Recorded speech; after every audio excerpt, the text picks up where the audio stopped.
I got one. So one of the things that really messed me up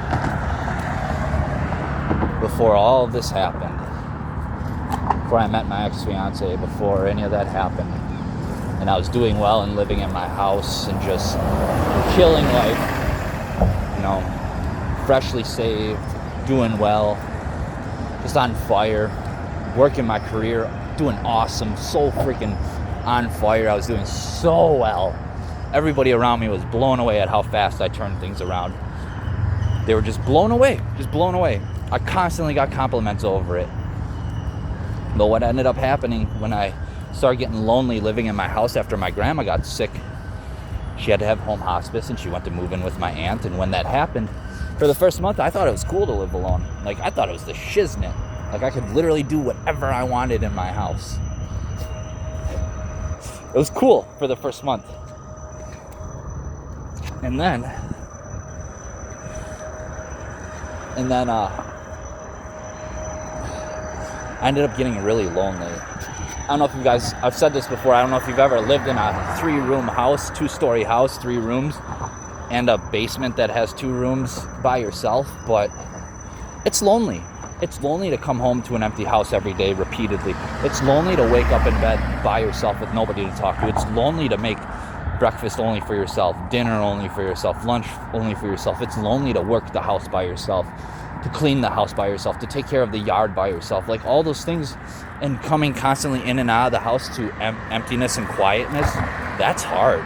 That's really, really hard to do. It gets to, some people love it.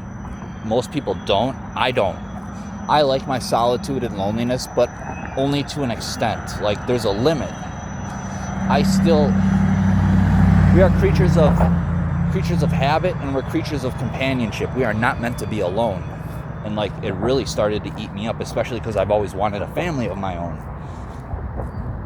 And I started doing something really dangerous, and this is what pushed me over the edge. I'm convinced. Ooh, the sun just came up too. That's a cool picture. Dang it. I should have did this later. But I got pushed over the edge by this. I started comparing myself to those around me. My coworkers, the people at church, my best friend, my other friend Jake, like everybody. Like, I started comparing myself. Like, I started thinking, especially my coworkers, like my trainers, Andrew and Thomas, I started becoming really hard on myself. These guys are younger than me, 6-7 years younger than me, right? Yeah, one of them's married. One of them has their own house. Both of them have a house of their own. Not one that was passed on to them, one that they worked for. Have a house of their own, right? They have multiple vehicles. They're all, completely self-sufficient, finish their apprenticeships, making at least $10 more an hour than me. They're making 28, 29, I'm making 19.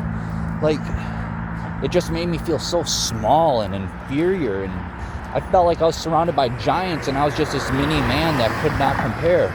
And then I would think about how the Apostle Paul talks about running the race and how he just wants to finish the race, and I would think about that, and I'd be like, how am I doing in this race in life? Like, I'm so far behind. I'd feel like, I said this before, I'd feel like I'd take a step forward, but everybody else would take 2 steps forward, and then I would screw up and take a step back or 2 steps back, and they would take another step forward, and then finally I would sprint and take 3 steps forward, but they would have already have taken 3 steps forward at the same time, so now I'm still behind by like 2 or 3 steps, and then I would take another step back, and they would take a step forward, and they just kept getting ahead, and I kept getting further and further behind before I'd look ahead, and they'd be on the horizon, and I'd be way back on the other horizon, on the other side of the horizon, miles away. And I started feeling like all my dreams are out of reach. I started feeling like all the goals I have and aspirations and the drives and all the things I want to do and become out of my reach. I didn't know what to do. And like, it really messed me up. I didn't know what to do anymore. It really, really was hard on me. And it ended up I ended up pushing myself into a corner where I couldn't get out of it. Like I started getting really filled with darkness and real sadness, and it combined with my loneliness. And like I used to enjoy going to work every morning. Like I loved my career. I loved machining. I still love machining. It's not where my heart is, but it's partially where my heart is. I still have a passion for it. I still get excited about it. But I would wake up, and for like that last month and a half, I would dread going to work. I started to dread it. I would get up, hop in my SUV, and instead of playing music to amp me up, I would just sit in silence, drive to work, walk into work. Hey, how you doing? Yeah, good. Yeah. And I would just see my other coworkers, and I'd be out machining on the manual prototrack mill, and like I would see them, and I'd be like, man, they're writing all these crazy programs for the CNCs, and like I'm here doing a prototrack, writing these baby programs that I still kind of need help with sometimes. Like I could interpolate and engrave and, you know, run little drill things and tap stuff and all that, tap codes and all that stuff, but like baby stuff that a 5-year-old could do. I had trouble with the math sometimes, and especially when the trigonometry came up, and like things like SOHCAHTOA and the triangles and the arcs and radii and all that stuff. Like all that stuff was hard on me, and I just started feeling really inferior about my trade and about my life in general and about my progress. And I started comparing myself on a daily basis, and I dreaded going to work. And like I started confiding in my coworker Andrew, same name as me.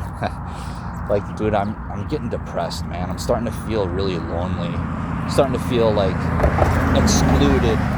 I'm starting to feel like I'm on the outside looking in. And he would try to comfort me, and we would talk about the Bible and about God all the time. But he was going through a divorce at the time, and like it was rough on him. It was rough on him. He ended up marrying the wrong person, which I should have learned from this, because I almost did it right after him. And he was one of the people that told me to be careful, and I didn't listen, because I had contact with him after Serena. It sucked. It sucked, man.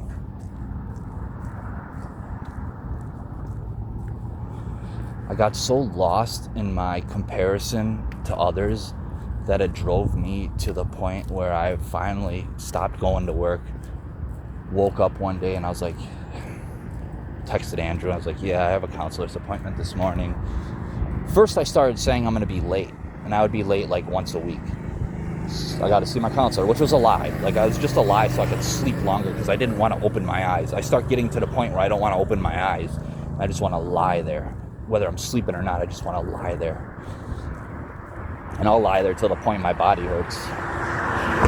And then I started just missing days here and there for about 3 weeks. Then I just missed 3 days in a row, and by the time I hit that third day, I was like, yeah, I'm done. I don't care anymore. And I woke up that third day and I was like, yeah, it's over with. Like I know exactly what I'm gonna do. And I initiated that self-destruction process. I'm not gonna run through it again because I've ran through it before. But it was that comparing myself to others that really eat me alive. Like it's very, very dangerous to compare yourself to others. It's okay to do it on a healthy level and be like, hey, he's doing this and I haven't been doing that. Maybe I should try doing that. But to compare yourself and be like, man, he's so far ahead of me and I'm so far behind and I'm trash, and because it wouldn't just be comparing. It would mix with my self-disdain and my self-hatred and my self-defeating thoughts. It would mix with that, because I had a really big problem with that. And before I knew it, instead of just being like, man, I should try to mimic that and try to get on his level, instead of doing it in that healthy way, I'd be like, man, I'm trash, I'm garbage, I'm worthless, I'm just the worst kind of things, the worst cuss words I could think of.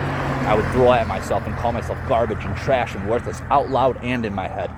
I'd be like, I'm never going to be like them. I'm never going to be on their level. I'm always going to be so far behind. And when I finally get to that level, they're going to be leagues above me still. Like, what is the point? And I got lost in that. And it hyper consumed me to the point where I had nothing left.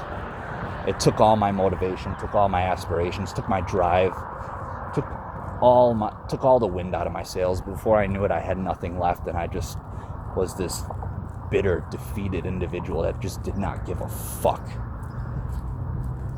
It really messed me up. I'm glad I came out of that state of mind. I wanted to touch on the comparing yourself to others thing. There's only one person we should compare ourselves to, and you guys know who I'm going to say that is. But even that you have to do in a healthy aspect. You can do that in a dangerous way too, and start feeling really depressed and down on yourself. And that's not the point of comparing yourself to him. That's not the point. That's not what you're trying to do there. What you're trying to do is try to mimic him, try to be like him, try to get every fruit of the Spirit you can possibly get your hands on. Meekness, kindness, long-suffering, love, gentleness, like all those things. You want to get your hands on those things. And like he mimicked all of those traits. And when we compare ourselves to him, it's supposed to be in a healthy way, a productive way. And it's the same when you compare yourself to those you love. Like, it's okay to do that. Just, you have to be healthy about it. When you see somebody you know or love and care about and they do something awesome and you're like, man, I'd like to be like that or have that trait, pursue it. And you're not going to be able to get on the level of everybody else in every way. It's impossible because we're all different. But you can improve aspects of yourself that you know you need to work on. That's healthy. That's where it's good. But when you get down on yourself and you condemn yourself to the flames of hell like I did, and just butcher yourself and murder yourself emotionally and mentally and spiritually and even physically at times, that's not healthy. That's when it becomes a problem. Again, there's a balance in everything we do, especially comparing ourselves. Like, it's dangerous. It's like, when you think back, it's like comparing thoughts and reflection to rumination. It's the same concept. There's a balance and there's a healthy amount of it. There's a healthy amount of reflection until it becomes rumination. There's a healthy amount of comparing yourself to others before it becomes counterproductive to your own well-being. There's a balance that you got to find there. I just kind of wanted to touch on the comparing yourself thing. It's dangerous and you have to be careful, just like you have to be careful when you reflect, not to get caught up and stuck in one place, because that's very easy to happen. Have a blessed day.